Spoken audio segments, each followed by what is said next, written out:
எல்லாருக்கும் வணக்கம். ஏன்னா இந்த இன்ஸ்டியூட்டில் நிறைய பேர் பார்த்துருப்பாங்க. ஆனால் பெருசாக யாருக்கும் நான் ரொம்ப மிங்கிளானதில்லை. யாருக்கும் என்னோடய ஸ்டோரி என்ன, நான் ஏங்க படிக்க வந்தேன், இந்த மாதிரி ரீசன் எதுவுமே தெரியாது. இந்த அக்கா இருப்பாங்க, படிப்பாங்க, டாப்பர் லிஸ்ட்டில் பேர் இருக்கும், இது எல்லாருக்குமே நிறைய பேருக்கு தெரியும்.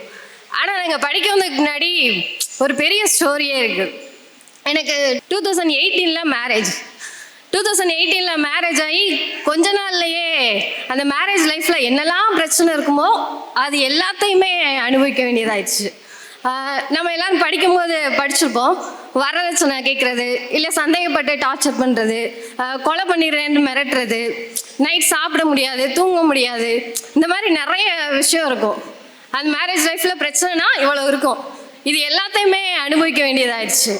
ஒரு ஸ்டேஜுக்கு மேலே இருக்க முடியல, வெளியில் வர வேண்டியதாகிடுச்சு. மேரேஜ் லைஃப்லேருந்து வெளில வர வேண்டியதாகிடுச்சு. ஆனால் கையில் இருந்தது 5 மாதம் குழந்தை இருந்துச்சு. ரொம்ப ஸ்ட்ரெஸ் ஆயிடுச்சு. என்னென்ன மேரேஜ் லைஃப் என்னன்னு தெரியறதுக்கு முன்னாடியே அது முடிகிற மாதிரி ஆயிடுச்சு. முடியுதுன்றதை தாண்டி கையில் ஒரு பெண் குழந்தையோடு இருக்கும், அடுத்து என்னன்னு தெரியாது. ப்ளஸ் அந்த மேரேஜ் லைஃப்லேருந்து எப்படி வெளில வரணும்னு தெரியாது. எதுவுமே தெரியாமல் எல்லாமே முடிஞ்சிருச்சு. வெளில போய் என்னால் எதுவுமே ஃபேஸ் பண்ணவே முடியல. ரொம்ப டிப்ரெஷன் ஆயிடுச்சு. எல்லாருமே நம்மளை ஒரு ஃபெயிலியராக பார்ப்பாங்களே, அந்த மாதிரி ஆயிடுச்சு லைஃபு. வெளியில் போகிறதுக்கே ஒரு மாதிரி கூசும், நிமிர்ந்து பார்க்க முடியாது யாரையும். அப்படி தான் லைஃப் மூவ் ஆரம்பிச்சு. எல்லா டிப்ரெஷனையும் முடிச்சுட்டு ஓகே நம்ம ஏதாவது பண்ணலாம் அப்படின்னு யோசிக்கும் போது என் பொண்ணுக்கு 3 வயசு ஆயிடுச்சு. நான் வெளியில் வரும்போது என் பொண்ணுக்கு 5 மாதம் கை குழந்தை. சரி ஏதாவது பண்ணலாம் அப்படின்னு யோசிக்கும் போது என் பொண்ணுக்கு 3 வயசு ஆயிடுச்சு. என்ன பண்ணுறதுன்னு தெரில. அப்போ தான் ஒரு ப்ரைவேட் ஜாப் போகலாம் அப்படின்னு யோசிச்சு தேட ஆரம்பித்தேன். தேடி ஒரு 2-3 மந்த்ஸ் ஒர்க் பண்ணேன். அப்புறம் எனக்கு 2 பிரதர்ஸ் ஆக்சுவலாக, ஒரு அண்ணா ஒரு தம்பி. எனக்கு அப்பாவாக இருந்து என்ன செய்யணுமோ அதை செஞ்சது அவங்க தான். 2 பேருமே ரொம்ப சப்போர்ட்டிவாக இருப்பாங்க. நீ போய் சம்பாரிச்சு நீ சாப்பிட்ணுன்ற அளவுக்கு நாங்கள் ஒன்று வச்சுக்கல, உன்னால் எந்த அளவு முடியுமோ அந்த அளவு படித்து நீ எப்போ ஜாப் போகணுமோ அப்போ போ, அது வரை நாங்கள் உனக்கு சப்போர்ட்டிவாக இருப்போம் அப்படின்னாங்க. இத்தனைக்கும் என் தம்பி இங்கே இல்லை, குஜராத்தில் தான் ஒர்க் பண்ணுறான். குஜராத்தில் ஒர்க் பண்ணுறான்றதை தாண்டி சாப்பாடு, தங்குற இடம் எல்லாத்துக்குமே ஏதோ ஒரு பிரச்சனையோடயே இருக்கும். இருந்தாலும் நீ படிச்சு மேலே போயிட்டேன்னா எனக்கு அது சந்தோஷம்தான் அப்படின்னு சொல்லுவான். ரொம்ப சின்ன பையன், எனக்கும் அவனுக்கும் 2 வயசு வித்தியாசம். அவ்வளோ பொறுப்பெடுத்து பேசினான். ஒரு ஸ்டேஜுக்கு மேலே எனக்கே ஒன்று தோணுச்சு, இப்படியே இருந்தோம்னா நம்மளை எல்லாரும் ஊருக்குள்ளே சொல்லுவாங்களே வாழா வெட்டின்னு ஒரு வேர்டு இருக்கும், அப்படிதான் எல்லாரும் என்னை அடையாளப்படுத்துகிறாங்களோ அப்படின்னு எனக்கு தோணுச்சு. சரி நான் இப்படியே போயிடலாமா, திரும்ப ஹஸ்பண்ட் வீட்டுக்கே ஏதோ பேசி கூட போயிடலாமா அப்படின்னு யோசிச்சப்ப, இல்லை இப்படியே நீ இருந்தேன்னா இதுதான் அடையாளம், இது மாறாது. ஆனால் ஒருவேளை நீ படித்து ஏதாவது ஒரு ஜாப் போயிட்டா அப்படின்னா அந்த ஜாபை வச்சும் அடையாளம் மாறிடும், அப்போ இந்த பேச்சு இருக்காது அப்படின்னு சொல்லி என்னை என்கரேஜ் பண்ணது எங்கள் அண்ணனும் என் தம்பியும். அதுக்கப்புறம் தான் 2021 டிசம்பர் 26 அந்த இயர் எண்டில் லாஸ்ட்டில் தான் இங்கே வந்தேன். ஒரு இன்ட்ரோ கிளாஸ்க்கு வந்தேன். அண்ணனோட ஃப்ரெண்ட்ஸ் எல்லாம் இங்கே படித்தாங்க, போன குரூப் 4ல் ஜாப் போயிட்டாங்க. அவங்க சொல்லி தான் இங்கே ஜாயின் பண்ணேன். உள்ளே வந்தப்போ ரொம்ப ஒரு என்ன சொல்கிறது, ரொம்ப பயமாக இருந்துச்சு. ஒரு ஹால் ஃபுல்லாக வச்சு கிளாஸ் எடுக்கிற மாதிரி இருந்துச்சு. அந்த ஃபஸ்ட் டே கிளாஸ் பார்க்கும்போது ரொம்ப பயமாக இருந்துச்சு. அதுக்கப்புறம் கொஞ்சம் கொஞ்சமாக கிளாஸ் அட்டன் பண்ணிவிட்டு டெஸ்ட் போட ஆரம்பித்தேன். ஃபஸ்ட்டு நான் ஸ்டார்டிங்கில் போட்ட டெஸ்ட் எல்லாமே ஒரு ரேங்கை நான் செக் பண்ணிட்டே இருப்பேன். அது நான் மார்க்கை செக் பண்ண மாட்டேன், ஆனால் என் ரேங்கை செக் பண்ணுவேன். ஏன் அப்படின்னா நான் இவ்வளோ கூட்டத்தில் நான் எங்கே நிற்கிறேன் அப்படின்றது எனக்கு தெரியணும்னு நினைப்பேன். அதனால் எப்போவுமே என் ரேங்கை செக் பண்ணுவேன்.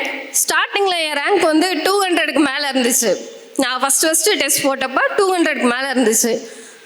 அதே மாதிரி என் கொஸ்டினை நான் எதெல்லாம் நல்லா அட்டன் பண்ணுறேன், அதாவது அரைகுறையாக படித்தாலும் அதில் நான் எப்படி அட்டன் பண்ணுறேன் அப்படின்றத என்னையே நான் ஜட்ஜ் பண்ணிட்டே வருவேன்.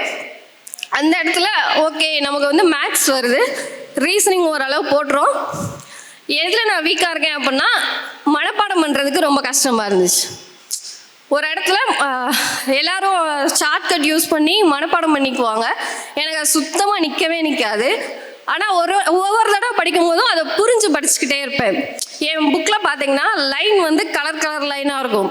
ஃபஸ்ட் டைம் ரீட் பண்ணப்போ அப்படியே ஃபுல் லென்த்துக்கு இருந்திருக்கும்.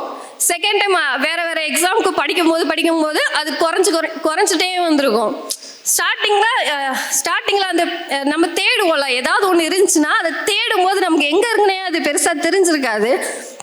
கொஞ்சம் நாள் ஆக இந்த பேஜில் இந்த இடத்துல இது இருக்குன்ற அளவுக்கு படிக்க ஆரம்பிச்சிட்டேன். எல்லாமே ஒரே நாளில் ஷார்ட்கட் போட்டு முடியலை. இது வரதுக்கு ஒரு 2 வருஷம் ஆயிடுச்சு. இந்த கேப்பில் போன குரூப் 4 எழுதினேன். போன குரூப் 4ல் 160 கொஸ்டின்ஸ் தான் அட்டன் பண்ண முடிஞ்சுது. ஆஃப்கோர்ஸ் கிடைக்கலன்னு சொன்னதுக்கப்புறம் அசிஸ்டன்ட் ஜெயிலர்னு ஒரு எக்ஸாம் எழுதினேன். அசிஸ்டன்ட் ஜெயிலரில் நல்ல ரேங்க்கில் இருந்துச்சு. சென்னை வர போயுமே அது கிடைக்காம போயிடுச்சு. திரும்ப அதுக்கப்புறம் ஸ்டார்ட் பண்ணது தான் இந்த குரூப் 4. இதுதான் லாஸ்ட் குரூப் 4 அப்படின்னு நினச்சிக்கிட்டே தான் இதை எழுத ஆரம்பித்தேன். இந்த டெஸ்ட்லையும் நான் தான் சொல்லிக்கிறேன், ஒவ்வொரு தடவையும் நான் என் ரேங்கை செக் பண்ணிட்டே இருப்பேன். ஒருவேளை டாப்பர் லிஸ்ட்டில் நான் தான் ஃபஸ்ட் ரேங்கில் நிற்கிறேன் அப்படின்னா அந்த மிச்சம் இருக்க அந்த 10 பேர் ரேங்க்லையுமே அவங்க வந்து என்ன சொல்கிறது, ரொம்ப லோவாக இருக்கவங்களோட போட்டி போட்டு நம்ம ஃபஸ்ட் ரேங்க் வந்துட்டா சந்தோஷப்படக்கூடாது அப்படின்னு நினைப்பேன். அந்த காம்படிட்டர்ஸே ரொம்ப நாலேஜாக இருக்கவங்களோட தான் நம்ம காம்பீட் பண்ணணும் அப்படின்றது மைண்டில் இருந்துகிட்டே இருக்கும். அந்த மாதிரி தான் ஒவ்வொரு இடையும் செக் பண்ணுவேன். அப்படி வந்தது தான் என் ரேங்கை முன்னாடி கொண்டு வந்தது. 200 ரேங்க்லேருந்து அந்த டாப்பர்ஸ் லிஸ்ட்டுக்கு வந்ததுக்கான காரணம் என்ன அப்படின்னா, நான் தான் முன்னாடி கொண்டு வரணும் அப்படின்னு யோசிச்சது தான். அப்படி தான் கொண்டு வர ஆரம்பித்தேன். இந்த குரூப் 4 நல்லாவே பண்ணேன். 173 கொஸ்டின்ஸ் போட்டேன். ஓகே, ஏதோ ஒரு டிபார்ட்மெண்ட் கிடைக்குமோன்னு யோசிச்சப்ப ஓகே ரெவன்யூவே கிடச்சிச்சு. இப்போ தான் ஜாயின் பண்ணியிருக்கேன். இப்போ ஒரு மாதிரி பார்க்குற எல்லாம் மரியாதையாக பார்க்குற ஒரு ஃபீல் இருக்கும்ல.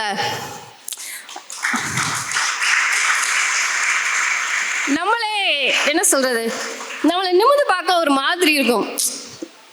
ஃபெயிலியராகவே எல்லாரும் பார்க்குறாங்களோன்ற பயம் இருக்கும். நிமிர்ந்து பார்க்கவே முடியாது. இப்போ ஒரு மாதிரி நல்லா இருக்கு. தெருவுக்குள்ளே நடக்கும்போதே நம்ம முதல்லலாம் நம்மளை ஒரு மாதிரி கிண்டலுக்கு ஒரு கேள்வி கேட்பானுங்க.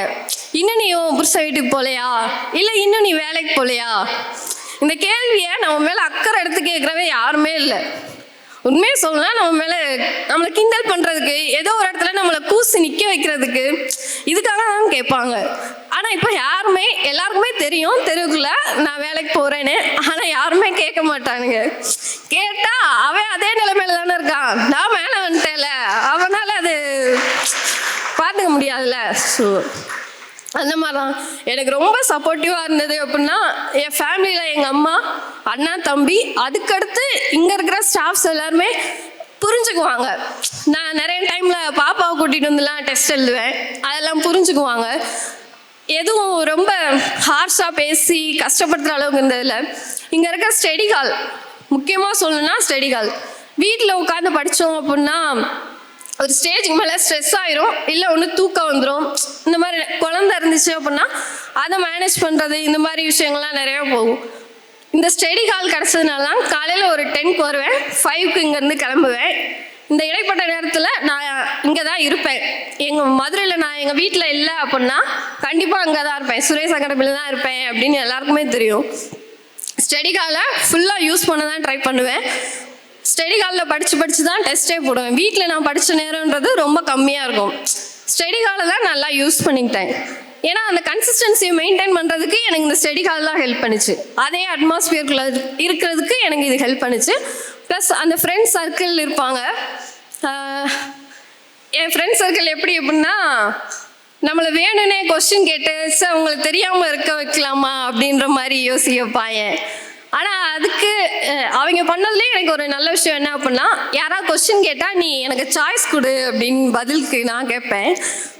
ஸோ அப்போ இருந்தே சும்மா ஒரு கொஸ்டின்னாலும் அதை சாய்ஸ் கொடுத்து எனக்கு வந்து எக்ஸாக்டாக ஆன்சர் தெரில அப்படின்னாலும் 80% இதுதான் இருக்கும் அப்படின்ற சூஸ் பண்ணுறதுக்கு எனக்கு பழக ஆரம்பிச்சிருச்சு. நான் சொல்லலை, எனக்கு வந்து மனப்பாடம் பண்ண வராது. ஆனால் ஒரு விஷயம் புரிஞ்சு படிச்சிட்டேன் அப்படின்னா அதை அந்த கொஸ்டினில் அப்ளை பண்ணி எப்படி ஆன்சர் கண்டுபிடிக்கணுன்றது தான் தெரிஞ்சுக்கிட்டேன். அதுதான் என் சக்ஸஸ்க்கு காரணமாக இருந்துச்சு. மேபி யாராவது என்ன மாதிரி இருந்தீங்க அப்படின்னா கண்டிப்பாக படிங்க, ஏதாவது ஒரு இடத்துல சக்ஸஸ் கண்டிப்பாக கிடைக்கும். தேங்க்யூ. சுரேஷ் IAS அகாடமி, வெற்றியின் முகவரி.